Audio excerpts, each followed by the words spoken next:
নমস্কার। ইরান এবং ইসরায়েল নিয়ে নানান তথ্য এই মুহূর্তে আসা শুরু হয়ে গেছে এবং সোশ্যাল মিডিয়াও তো দেখছিলাম বেশ কিছু তথ্য চারিদিকে ছড়িয়ে পড়েছে। আপনারা জানেন তো যে আমরা আর্টিকেল ছাড়া কথা বলি না, আর্টিকেল আসবে আমরা কথা বলবো। তাই আপনাদের সামনে আর একটা গুরুত্বপূর্ণ আর্টিকেল এই মুহূর্তে নিয়ে আসলাম। সেটা হচ্ছে ইরান এবং ইসরায়েলকে ঘিরে একাধিক গুরুত্বপূর্ণ দাবি সামনে আসছে। সেখানে দেখা যাচ্ছে ইরানে যে ইসলামিক রেভলিউশন গার্ড ক্রপস, যাকে বলা আইআরজিসি, এই আইআরজিসি দাবি করেছে একটা অদ্ভুত রকমের দাবি করেছে। দাবিটা কি? তারা দাবি করেছে যে তারা ইসরায়েলে যে প্রধানমন্ত্রী নেতানিয়াহু আছে, ইনি যে তেল আবিবে বসেছিলেন, কার্যালয়ে বসেছিলেন, ঠিক সেই সময় ওনার দপ্তরে নাকি দপ্তরকে টার্গেট করে মিসাইল ফেলা হয়েছে। এবং ইরানের পক্ষ থেকে এটাও বলা হয়েছে যে এই হামলায় খাইবার শেকার নামে মিসাইল নাকি ব্যবহার করা হয়েছে ওনার অফিসে। দেখুন আর্টিকেলটা কি বলছে। আর্টিকেল বলছে যে ইরান গার্ড আইআরজিসি ক্লেম করছে they targeted Netanyahu office air force headquarters. তারা নেতানিয়াহু অফিসে টার্গেট করেছে। এবং সাথে সাথে যদি এখানে আর্টিকেলটা আরেকটু গুরুত্বপূর্ণ হয়ে যায়, Iran Revolutionary Guards say that their latest missile attack have targeted of the office of Prime Minister Benjamin Netanyahu, the headquarters of the Israel Air Force Commander. বিষয়টা কি? আর এই নিয়ে কিন্তু না সোশ্যাল মিডিয়ায় নানান ধরনের খবর কিন্তু এক এক করে আসছে। দেখুন আমি আপনাদের কয়েকটা তথ্য আমি দিয়ে দিই। তার আগে আমি যারা দেখছেন ভিডিওটা তাদেরকে সকলকে বলবো চ্যানেলটাকে অতি অবশ্যই লাইক করে নেবেন এবং ভিডিওটাকে শেয়ার করে নেবেন। আর যদি আপনার ভিডিওটা ভালো লাগে অবশ্যই আপনাদের রিকোয়েস্ট মানে চ্যানেলটাকে সাবস্ক্রাইব করে নেবেন। কী হয়েছে দেখুন, এই মুহূর্তে ক্ষয়ক্ষতি এবং নেতানিয়াহুর অবস্থা নিয়ে কিন্তু অনিশ্চয়তা দেখা গেছে। তবে এই হামলার ফলে ঠিক কী ধরনের ক্ষয়ক্ষতি হয়েছে বা নেতানিয়াহুর অবস্থা কি, সেই বিষয়ে স্বাধীন নিশ্চিতভাবে এখনও কোনো তথ্য পাওয়া যায়নি। এইটা আমি আপনাদের সামনে ক্লিয়ার করতে এসেছি যে এখনও পর্যন্ত তেমন কোনো তথ্য পাওয়া যায়নি। তবে ইসরায়েলে যে সংবাদপত্র রয়েছে, যে যা ইসরায়েল টাইম এরা একটা প্রতিবেদন জারি করেছে। সেই প্রতিবেদনটা হচ্ছে যে ইরানে হামলার যে ইরান যে ইসরায়েলের ওপর হামলা করেছে এই বিষয়ে নেতানিয়াহু মৃত্যু নিয়ে কোনো নির্দিষ্ট তথ্য এখনো পর্যন্ত পাওয়া যায়নি, যেটা দাবি করছে কে? দ্য ইসরায়েল টাইম এরকমই দাবি করে দিয়েছে। আমি জানি না সোশ্যাল মিডিয়াতে মানুষ কোথা থেকে কী সব তথ্য পায়। মানে মানুষ পেপার কি পড়ে না? মানে এ ধরনের পেপারগুলো কি পড়ে না? আমি এটাই ভাবছি যে কোথা থেকে কী সব চলে আসছে। এই জন্য আপনাদের সামনে সঠিক তথ্য একমাত্র আমরাই নিয়ে আসি। এবার বিষয়টা কি হয়েছে, এছাড়াও যদি দেখি আমাদের দেশের নিউজ পেপার ইন্ডিয়া টুডে, আমি দেখছিলাম আর্টিকেলটা দেখছিলাম, ওখানেও দাবি করা হয়েছে যে প্রধানমন্ত্রী জীবিত আছেন কি না এই বিষয়ে কোনো নির্দিষ্ট বা নিশ্চিত কোনো তথ্য এখনও পাওয়া যায়নি বা মেলেনি।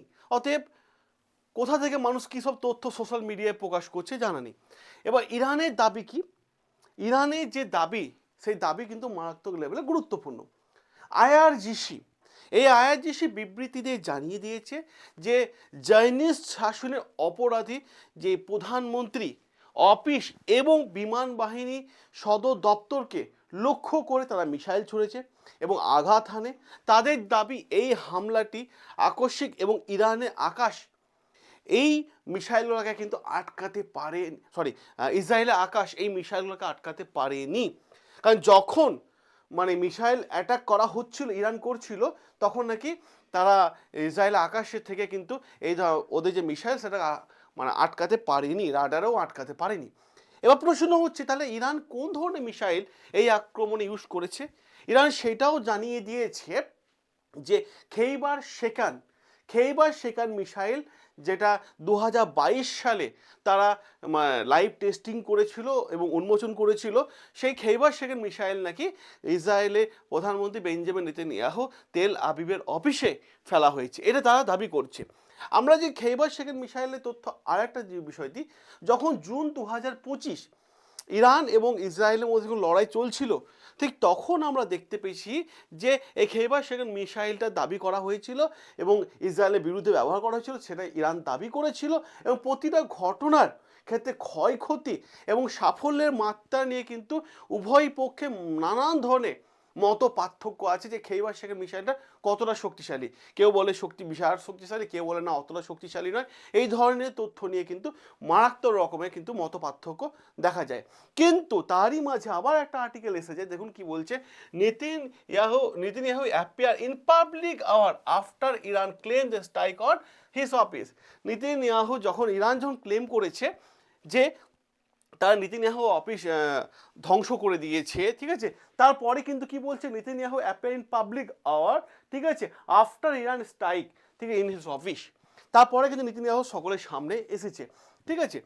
এরপর যদি আমরা আরও একটা গুরুত্বপূর্ণ জায়গা দেখিনি এবং আর একটা গুরুত্বপূর্ণ বিষয় নিয়ে আপনাদের সামনে আলোচনা করে নিই, সেটা হচ্ছে আঞ্চলিক উত্তেজনা।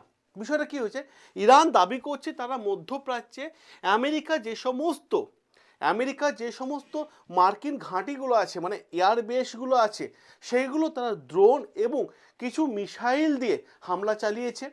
এছাড়াও ইরান দাবি করছে তাদের যে ফাতোহা, ঠিক আছে, এবং খোররাম শাহ 4 যে মিসাইল আছে সেগুলো কিন্তু তাদের এখনও মজুত করে রাখা আছে।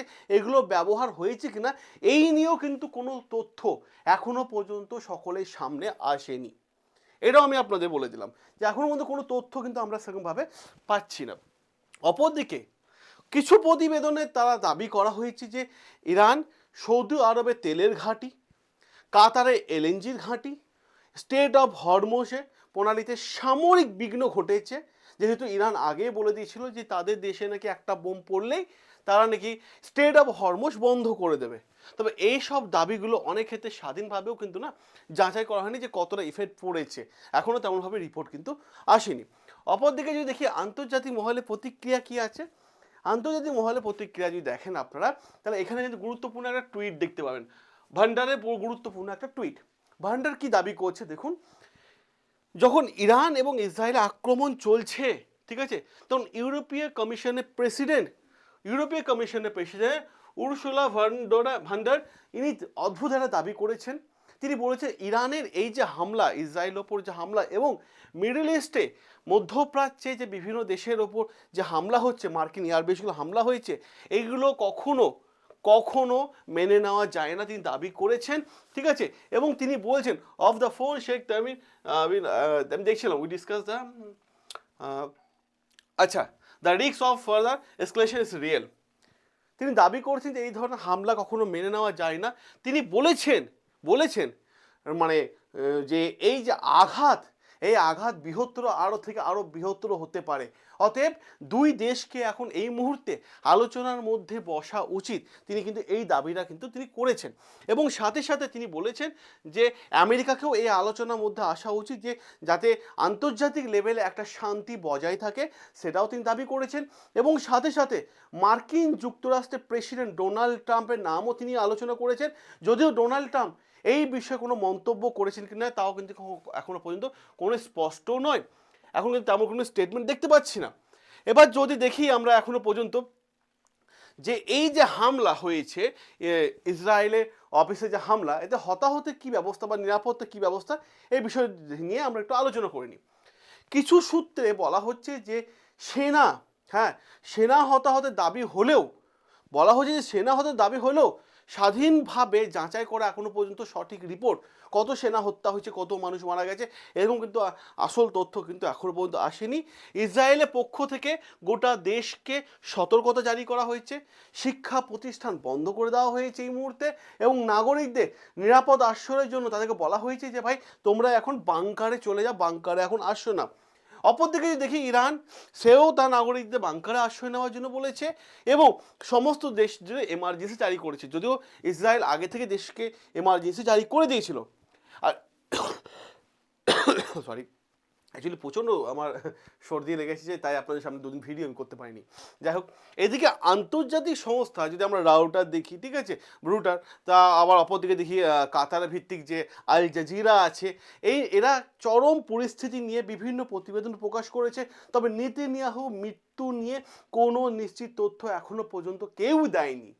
আমি জানি না সোশ্যাল মিডিয়া কোথা থেকে কী পাচ্ছে, কিন্তু আপনারা তো এখানে দেখতে পাচ্ছেন, এখানে তো আর্টিকেল এসেছে, Netanyahu appear in public after Iran claim office strike in his office. এখানে তো আর্টিকেল চলে এসেছে। এখানে তার গুরুত্বপূর্ণ তথ্য চলে এসছে। অপরদিকে বর্তমান পরিস্থিতি নিয়ে বিভিন্ন প্রতিবেদন, বিভিন্ন মতবিরোধ চারিদিকে কিন্তু শুরু হয়ে গেছে। কিন্তু মধ্যপ্রাচ্যে এই মুহূর্তে যা দেখা যাচ্ছে যে আকাশ পুরো যে নীল আর নেই, পুরো অন্ধকার এবং ধোঁয়ায় কিন্তু চারিদিকে ছড়িয়ে পড়েছে। এরপর আপনাদের সামনে যাই রিপোর্ট আসুক না কেন, সবার প্রথম আমরা আপনাদের সামনে আর্টিকেল নিয়ে তুলে ধরবো। সকলে ভালো থাকবেন, সুস্থ থাকবেন, সাবস্ক্রাইব করবেন আমাদের চ্যানেল, যেখানে প্রত্যেকটা আর্টিকেল তুলে এনে আমরা আপনাদের সামনে আলোচনা করে থাকি। দেখা হবে আপনাদের সাথে নতুন আরও একটা আর্টিকেল নিয়ে।